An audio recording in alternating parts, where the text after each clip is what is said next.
Kenapa menulis itu perlu? Kenapa adalah kata tanya yang paling mendekatkan seseorang dengan tujuan. Dengan bertanya kenapa, maka seharusnya kita menjawabnya dengan diawali kata karena. Misalnya, makan itu perlu, karena kalau tidak makan manusia akan mati, sebab kekurangan nutrisi dan kehabisan energi. Minum itu juga perlu, karena tanpa minum, manusia bisa mengalami dehidrasi. Begitu juga dengan tidur, bergerak, berbicara, dan lain-lain. Tetapi apakah menulis itu perlu? Toh manusia purba yang paling tua tidak pernah menulis. Tetapi mereka masih bisa hidup. Kucing, ayam, dan tikus pun tidak pernah menulis. Mereka juga tetap bisa hidup. Jadi kenapa manusia itu perlu menulis? Nah, sudah bisakah Anda menjawab pertanyaan singkat dan sederhana ini?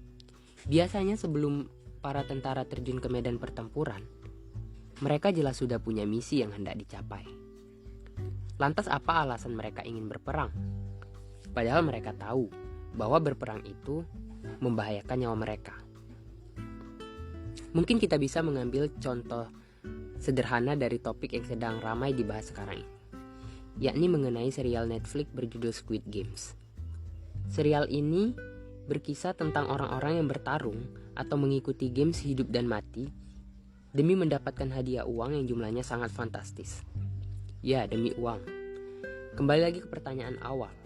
Jadi kenapa menulis itu perlu? Satu-satunya jawaban yang paling saya sukai adalah dari seorang pengarang terkenal. Bunyinya begini: You can make anything by writing. Demikian yang dikatakan C.S. Lewis, si pengarang The Chronicle of Narnia. Menurutnya, kita bisa membuat apapun dengan tulisan. Kita memang tidak mati karena tidak menulis. Namun dengan menulis, kita bisa mewujudkan yang tidak mungkin bisa dilakukan makhluk lain di muka bumi.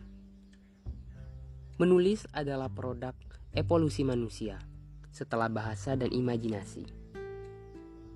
Kalau pendapat teman-teman sendiri bagaimana? Apakah kalian skeptis dengan pernyataan ini atau setuju saja dengan perkataan Om Lewis? Yuk tulis jawaban kalian di kolom komentar.